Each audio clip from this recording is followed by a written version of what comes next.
Hey, we're on Cortland Park, an unusual sight.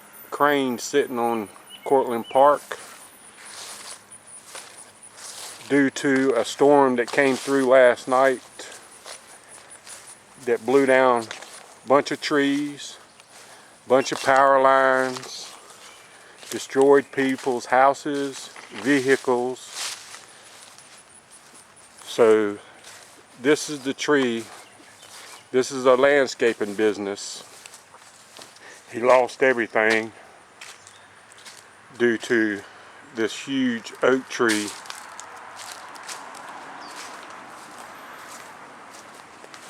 coming up and splitting off at the roots. This is his back of his truck with a tailgate.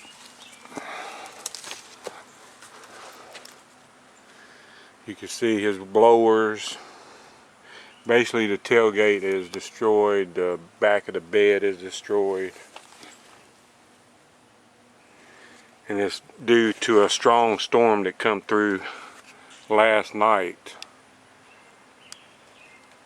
and destroyed a lot of people's lives, futures, businesses.